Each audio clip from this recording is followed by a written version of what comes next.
આજથી શૈક્ષણિક સત્રનો પ્રારંભ થયો છે તો સુરતમાં વિદ્યાર્થીઓ શાળાના પ્રથમ દિવસે હર્ષોલ્લાસ સાથે પહોંચી ગયા હતા. ગુજરાતની 54,000 કરતાં વધુ શાળાઓમાં 35 દિવસનું ઉનાળુ વેકેશન પૂર્ણ થતાની સાથે જ આજથી શૈક્ષણિક સત્રનો પ્રારંભ થયો છે. રાજ્ય શિક્ષણ બોર્ડની સરકારી ગ્રાન્ટેડ અને ખાનગી શાળાઓમાં 9 જૂનથી શૈક્ષણિક સત્ર શરૂ થતાં જ વેકેશનના માહોલમાંથી બહાર નીકળી અભ્યાસ તરફ વળ્યા છે.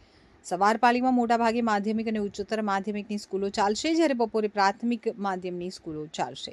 તો રાજકોટમાં નાના ભૂલકાઓને કુમકુમ તિલક કરી પ્રવેશ આપવામાં આવ્યો હતો. સ્કૂલોમાં બેલ વાગતા જ વિદ્યાર્થીઓને વર્ગખંડમાં પ્રવેશ આપી પ્રાર્થના શરૂ કરી નવા સત્રનો શુભારંભ કરાયો હતો. તો આજ રોજ પ્રમુખ વિદ્યાલય કૃષ્ણનગર, સિંગણપુર, કોઝવે રોડ, સુરત ખાતે નવા શૈક્ષણિક સત્ર 2025-26ના પ્રથમ દિવસે વિદ્યાર્થીઓએ ઉત્સાહ અને ઉર્જા સાથે પહોંચ્યા હતા.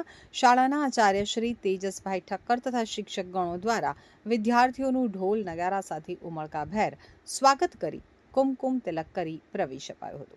સાથે સાથે વાલીઓએ પણ ઉત્સાહભેર નાના ભૂલકાઓને શાળાએ મૂકવા આવ્યા હતા અને વિદ્યાર્થીઓના ઉત્સાહમાં વધારો કર્યો હતો.